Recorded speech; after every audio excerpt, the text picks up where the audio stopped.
हत्याकांड के आरोपी मोहम्मद घोष को पाकिस्तान भेजा था। पोस्ट में बीजेपी नेता नुपुर शर्मा का समर्थन किया गया था। कन्हैयालाल को वार्निंग देते हुए कहा कि अब दोबारा ऐसा मत करना। फिर भी पुलिस ने कन्हैयालाल को गिरफ्तार कर लिया।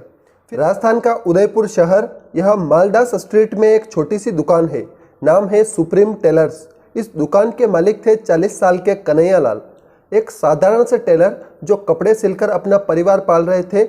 घर में एक बीवी और 2 बेटे, दोनों बेटे पढ़ाई करते हैं जबकि पत्नी हाउसवाइफ है। कन्हैयालाल की ज़िंदगी अच्छी चल रही थी। फिर दिन आया 10 जून 2022 का।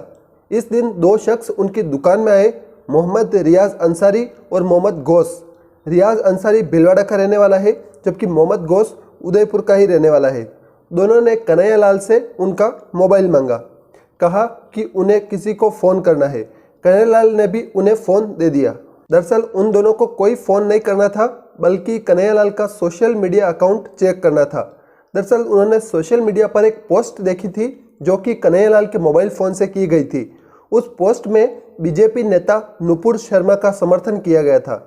नुपुर ने कुछ दिन पहले ही पैगंबर मोहम्मद को लेकर एक विवादित टिप्पणी की थी, जिसके चलते बाद में उन्होंने माफ़ी भी मांगी थी और बीजेपी ने उन्हें अपने पार्टी से निकाल दिया था। लेकिन नुपुर के उस बयान पर कई लोगों ने उनका समर्थन किया था तो कई लोगों ने उनका विरोध।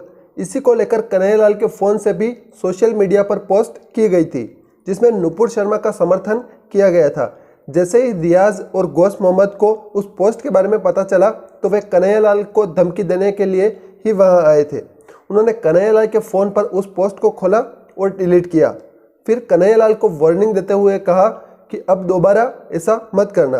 कन्हैयालाल ने उन्हें कहा कि वो तो मोबाइल चलाना अच्छे से जानते ही नहीं है, उनका बेटा ही गेम खेलने के लिए ये मोबाइल इस्तेमाल करता है, हो सकता है बेटे ने नादानी में वो पोस्ट डाल दी हो। रियाज और घोष ने कन्हैयालाल की बात को अनसुना करते हुए कहा कि हम कुछ नहीं जानते, बस जो भी पोस्ट की गई थी वो तुम्हारे ही फ़ोन से की गई थी, इसलिए दोबारा ऐसा नहीं होना चाहिए। फिर वे दोनों वहां से चले जाते हैं। मामला शांत करवाने के लिए फिर इलाके के ही 7 से 8 जाने माने लोगों ने एक मीटिंग रखी। इस मीटिंग में इलाके में रहने वाले हिंदू और मुस्लिम दोनों धर्म के जाने माने लोग शामिल थे। फिर इस मामले को यही रफा दफा किया गया। कन्हैयालाल को भी लगने लगा कि अब तो सब सही हो गया है।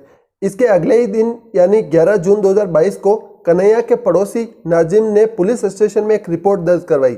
उसने कन्हैया की पोस्ट पर आपत्ति जताते हुए कहा कि इससे लोगों की धार्मिक भावनाओं को आहत पहुंच रही है। पुलिस ने तुरंत कन्हैयालाल को थाने बुलाया। कन्हैयालाल ने पुलिस को वही बात बताई जो पिछले दिन उन्होंने रियाज और घोष मोहम्मद को कही थी। उन्होंने कहा कि ये पोस्ट उन्होंने नहीं की है। फिर भी पुलिस ने कन्हैयालाल को गिरफ्तार कर लिया। फिर अगले दिन उन्हें कोर्ट में पेश किया गया, जहां से उन्हें जमानत मिल गई। लेकिन घर आते ही कन्हैयालाल को जान से मार डालने की धमकियां मिलने लगी।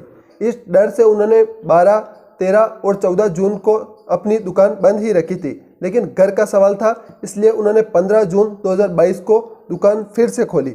लेकिन उन्हें फिर भी फ़ोन पर जान से मार डालने की धमकियां मिल रही थी। तो कन्हैयालाल ने सोचा कि क्यों ना इस बारे में थाने में FIR दर्ज करवा दी जाए।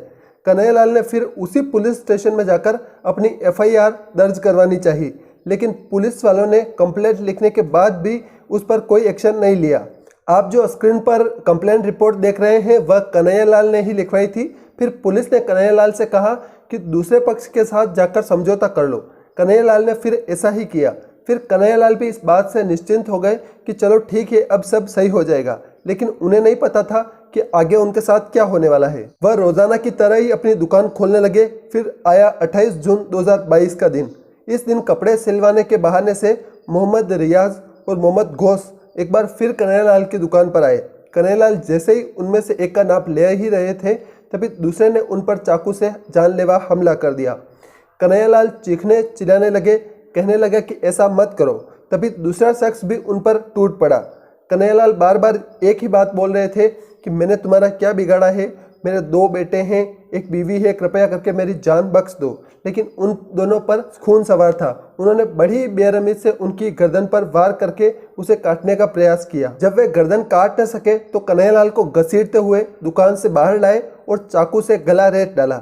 इस दौरान कन्हैयालाल के दुकान में काम करने वाले एक शख्स ने ज़रूर उन्हें बचाने की कोशिश की थी, लेकिन हमलावरों ने उस पर भी हमला करके उन्हें घायल कर दिया। इसके बाद आरोपी वहां से फरार हो गए। हत्या की वारदात को उन्होंने अपने मोबाइल के कैमरे में भी रिकॉर्ड कर लिया था। देखते ही देखते ये बात आग की तरह फैल गई। पुलिस मौके पर पहुंची और शव को कब्जे में लेकर पोस्टमार्टम के लिए भिजवाया गया। आरोपियों के बारे में पुलिस पता लगाने की कोशिश कर ही रही थी कि तभी सोशल मीडिया पर मोहम्मद रियाज और मोहम्मद गौस ने एक वीडियो डाला। इसमें उन्होंने कबूल किया कि यह हत्या उन्होंने ही की है। हत्या में इस्तेमाल चाकू भी उन्होंने दिखाया। साथ ही कहा कि हमारे धर्म के बारे में ऐसे पोस्ट जो भी डालेगा उसका यही अंजाम होगा।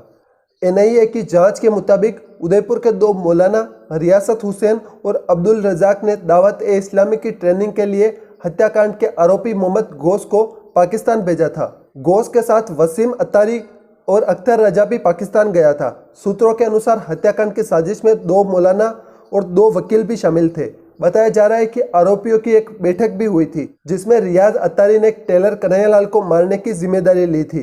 इस मीटिंग में मोहम्मद रियाज अंसारी, मोहम्मद गौस, आसिफ और मोहसिन शामिल थे। कन्हैयालाल की शॉप से महज 500 मीटर दूर ही मोहसिन की शॉप और पड़ोस में आसिफ के घर पर इस जो हत्या की साजिश की गई थी। Thank you.